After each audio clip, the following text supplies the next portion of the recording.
भाई ये बात तो कहना पड़ेगा कि दिल्ली की राजधानी फुल स्टीम आगे बढ़ चुकी है। एक नई टीम, एक नया अवतार और ऑपोजिशन मुंबई पे कर दिया एक भयंकर वार। और कहना पड़ेगा एक बहुत ही खास, बहुत ही स्पेशल इनिंग्स आज देखने को मिली ऋषभ पंत की। ऋषभ ने आज पंत उतार दी ऑपोजिशन की, जिस तरीके से वो खेल रहे थे। सेकंड फास्टेस्ट 50 बनाया है दिल्ली के लिए और बहुत सारे रन, बहुत कम गेंदों में बहुत ढेर सारे छक्के। इनफैक्ट कॉन्फिडेंस इतना कि एक हाथ से भी छक्के लगा रहे थे उस वक्त पे।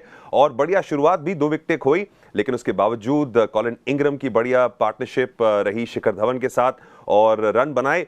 जब उनकी विकेटें गिरी एक वक्त पे ऐसा लग रहा था कि भाई ये जो दिल्ली की राजधानी है रुक तो नहीं जाएगी, पर तब आए लेफ्ट हैंडर ऋषभ पंत और लंबे लंबे छक्के लगाते हुए स्कोर को ले गए हैं 213 पे।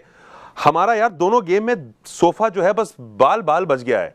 सोफा सो गुड, मेरा यहां बैठा था, मुझे लगा पहली बारी मुझे मिलेगा सोफा पे बैठने का मौका, हमारा एमपीएल का सुपर काउच। लेकिन अच्छा लग रहा है कि नहीं मिला, क्योंकि दिल्ली की जो टीम है हर साल परफॉर्म नहीं करती है। पहले मैच में अजय बढ़िया परफॉर्म करके दिखा दिया आज। कमाल की गेम रही है और मैं मानता हूं कि ना ही सिर्फ स्कोर तो कमाल है ही, सब अच्छा खेले हैं, लेकिन जिस तरह से टीम भी उतारी है, आप देखें कि कॉन्फिडेंस जो है खिलाड़ी पे दिखाया है। नहीं तो इतने बल्लेबाज खिला लेते हैं कई लोग कि गेंदबाजी नहीं होते। अब ये 214 रन तो बन चुके हैं और ये बल्लेबाजों का अच्छा दिन है, तो भी गेंदबाजी करनी पड़ेगी ना, तो 5-5 गेंदबाज भी खिलाएं। तो मेरे हिसाब से दिल्ली की इस बार जो शुरुआत हुई है, आई थिंक शेरी पाजी की बात आती है याद, वो कहते थे ना कि दिल्ली को सुधार दो सारा हिंदुस्तान सुधर जाएगा। तो वही आज, ये तो सुधर गई आज दिल्ली यार, जिस तरीके से खेल रही है अभी तक। तो बिल्कुल ये आज तो जो खेली है वो तो ऐसा नहीं है कि रोज शायद ऐसा खेलेगी, लेकिन जो अप्रोच भी देखने को मिला है उस पारी में भी आप देखें कैसे शुरुआत है। 214 रन बनाए पहले 6 ओवर में, ऐसा कुछ नहीं है कोई मार धार भाग दौड़ कर रहे थे।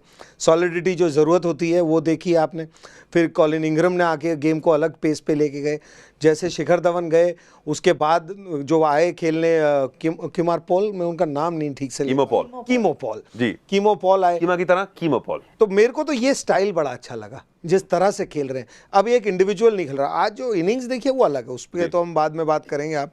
लेकिन जिस तरह से दिल्ली की पारी खेली है और जिस तरह से दिल्ली की टीम उतरी है, आज ये कहना होगा कि दिल्ली वाले जो इतने सालों से इंतज़ार कर रहे थे, मैं ये मानता हूँ कि ये टर्न अराउंड है। ये देखिए दिल्ली का वार, आखिरी के 5 ओवर देखिए भाई, बात करनी पड़ेगी आज स्टार की जो मोमेंट है उनका, ऋषभ पंत की। अंजुम क्या बढ़िया पारी, और वो जो आप रन रेट को लेकर गए हैं गेम के अंत में, जो छक्के लगाए हैं। जसप्रीत बुमराह बहुत सीनियर बॉलर हैं और उन पे भी काफी सारे छक्के लगाए, तो ये कमाल की बैटिंग इसलिए भी है ना समीर, क्योंकि शुरुआत में जब 1-2 चौके लगाए थे, छक्के लगाए, तब ऐसा लगा कि चलिए चल रहा है, बल्ला चल रहा है, क्योंकि चलाना ही है। शुरुआत के अंदर कॉलिन इंग्रम और शिखर धवन चला के चले गए, लेकिन वो जो चलाने वाला मोमेंटम आपके साथ उस दिन जुड़ जाता है ना, तो फिर आप कुछ भी मारिए वो मैदान के बाहर ही जाता है। और फिर इतनी पावर तो ऋषभ पंत के बल्ले के अंदर है ही, और इतना तो समझबूझ से क्रिकेट खेलते ही हैं वो। लेकिन आई थिंक एक चीज़ और इसके अंदर है, वो ये कि इसके पहले वाले मैच में जो है वहां पर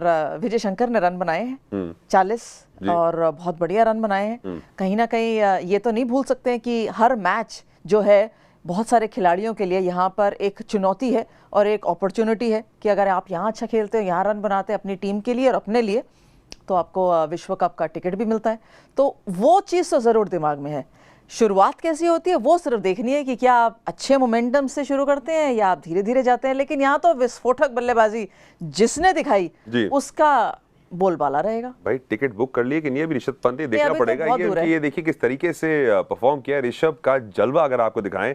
अच्छा ये कमाल की है, मतलब कि स्ट्राइक रेट देखिए इसका, 288 की स्ट्राइक रेट है, 7 चौके 7 छक्के, 78 रन, सेकंड फास्टेस्ट 50, मतलब कमाल की बैटिंग है। इसमें आप देखिए ना, ये आंकड़े ही आपको दर्शाते हैं। हम देखते हैं आंकड़े, तो आंकड़े आते तो क्या होता है, कोई 160 होता है, 180 होता है, कोई 200 तो बहुत कम देखते हैं, और वो भी होता है तो 10-12 बॉल होता है।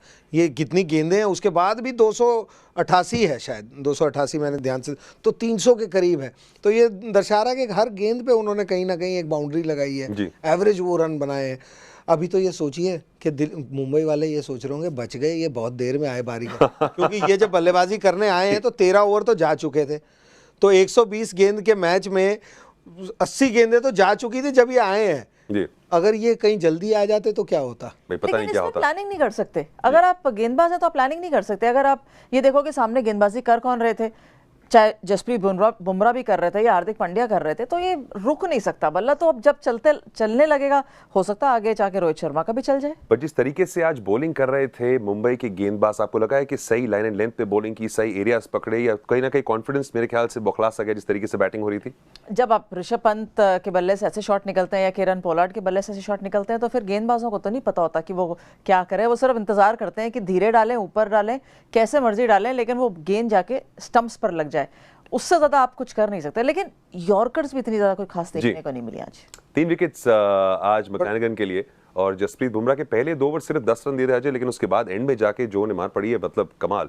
इंटरेस्टिंग है ये जो हमारी स्क्रीन पे है इस वक्त, इस नंबर्स को अगर आप देखें, देखिए नॉर्मली क्या होता है कि आप सोचते हैं कि एक बॉलर को खराब हुआ या दूसरों को, सबका नंबर 10 तो कम से कम लगा हुआ है, सिर्फ आखिरी वाले 13 पे हैं। और जसप्रीत की आपने बात की, वो रेयर होता है। इससे एक चीज नजर आती है, ऐसा नहीं है कि कोई एक गेंदबाज खराब हुआ है। तो मैच ऐसा नहीं मैं कहूँगा, ये पारी जो है ये आउटस्टैंडिंग है, लेकिन सिर्फ क्योंकि 20 ओवर में से अगर 13 को निकाले, क्या परसेंटेज होती है, 66% खेल जो हुआ था उस वक्त कोई अलग खेल नहीं चला, ये आखिरी के 30% में ही अलग हुआ है। तो जो 20 ही रन का फर्क है, 180, 90, 200 के करीब तो बनने ही थे, ये जो 10-15 रन है, तो ऐसा नहीं है कि मुंबई बाहर ही हो गई है जी, बाहर नहीं है। और काफी वहां पर भी दिग्गज खिलाड़ी हैं जो बना सकते रन। रोहित शर्मा की बात करते हैं, वहां पर एंड पे आखिरी बॉल पे थोड़ा सब यहाँ घबरा गए थे, मेरे ख्याल से हिंदुस्तान में सब घबरा गए थे जिस तरीके से जसप्रीत बुमराह वहां गिरे और अपने शोल्डर को पकड़ लिया। ये बहुत वरीसम बात, क्योंकि हमारे फास्ट बॉलर हैं, world cup premier fast bowler हैं, तो इंजरी ना हो इन्हें। क्या लग रहा था उनको देख के? ठीक हो जाएंगे, ऑफ कोर्स ठीक तो हो जाएंगे, क्योंकि वो जब गिरे हैं तो कहीं ना कहीं उनका जो इम्पैक्ट है, ये झटका है, रिस्ट पे आया होगा, कंधे शोल्डर पे आया होगा, जॉइंट पे। बट ऐसी इंजरी होनी तो नहीं चाहिए कि आपको स्लिंग में 2 महीने लग जाए समय। लेकिन ये जरूर है कि अब इतना बड़ा टूर्नामेंट है इसके, जिसमें खेल रहे हैं, और उसके बाद जो आने वाला है, तो कहीं ना कहीं खेलते भी जाइए और चोटिल भी मत होइए। ये खिलाड़ी के माइंड में सिर्फ ये हो सकता है कि मैं अच्छा खेलूं, ये नहीं हो सकता कि मैं चोटिल ना हूं। बहुत ही बड़ा टारगेट अब यहाँ मुंबई के खिलाड़ियों के लिए। आइए देखते हैं उनके खिलाड़ी ये कर पाएंगे या नहीं। The playing 11 for Mumbai. और अजय, कहा जाए तो अगर नाम कर दे काम, तो ये वो नाम है जो कर सकते हैं, पर ये नाम आज कर पाएंगे या नहीं, क्योंकि रोहित शर्मा अगर ओपन करे, वहां पर क्विंटन डिकॉक हैं, सूर्य कुमार यादव हैं, कई सारे से खिलाड़ी जो इंडिविजुअल मैच विनर्स हैं। क्या करना पड़ेगा, क्या रहेगी इनकी सोच अब मैच में उतरे? आई थिंक जैसे मैं मानता हूं कि इतने ज़्यादा नहीं है रन। हाँ, 214 है, क्योंकि कल का मैच और जो सतह थी वहाँ तो 70 नहीं बन रहे थे।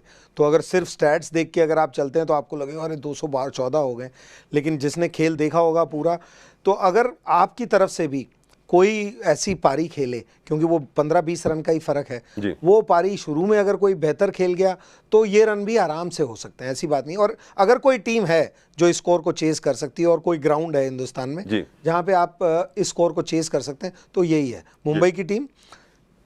रोहित शर्मा 3 दोहरे शतक हैं वनडे क्रिकेट में, उनके पास वो कैपेबिलिटी है।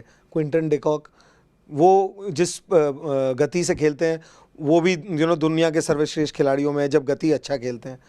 हार्दिक पांड्या को तो सभी जानते हैं क्या करते हैं, पोलार्ड को आप जानते हैं, करेंगे नहीं करेंगे। तो एडवांटेज ये इनके पास ये है कि एक नहीं है, तो मुझे नहीं लगता कि कोई भी रणनीति बदलेंगे, ना बदलने की जरूरत है। आप सूर्य कुमार यादव के साथ ओपन करेंगे या क्विंटन डिकॉक के साथ? क्विंटन डिकॉक के साथ ही करेंगे, नहीं तो आप उनको खिलाते ही नहीं जी, क्योंकि जैसे वो खेलते हैं, जहाँ पे भी खेले हैं वो ओपन ही करते हैं। रोहित शर्मा करेंगे नहीं करेंगे वो पता नहीं, क्योंकि मुंबई इंडियंस के साथ देखिए पता नहीं चलता, हमने सुना जरूर है प्रेस कॉन्फ्रेंस में, लेकिन क्विंटन डिकॉक तो ओपन ही करते हैं, और वो जहाँ से भी खेले अभी तक मैंने तो उनको देखा नहीं है इतना पीछे खेलते हुए। तो मैं मानता हूँ कोई रणनीति बदलने का ऐसा कुछ ज़रूरत भी नहीं है। ये जो परिस्थितियाँ हैं, जो ग्राउंड है, यहाँ पे 200 रन तो आराम से चेज होते हैं जी।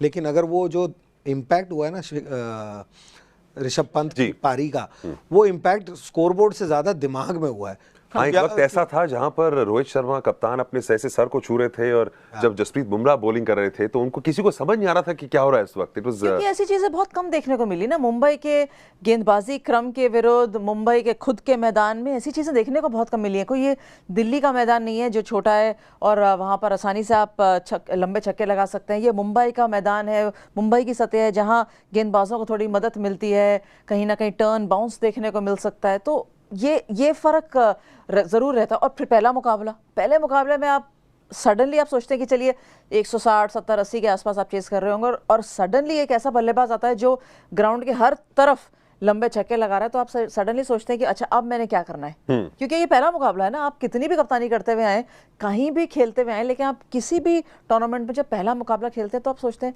अच्छा ओके ये सिचुएशन है, नाउ व्हाट, अब कहाँ जाए। पर ये नहीं बोलूंगा कि आपसे पूछूंगा ये नहीं कि आपसे कि आज कौन मैच जीतेगा कौन हारेगा, क्या ये क्लोज फिनिश वाला मैच हो सकता है, ये मैं आपसे पूछना चाहूंगा। ये नहीं, ये तो 100% है, क्लोज होगा, इसमें कोई डाउट नहीं है।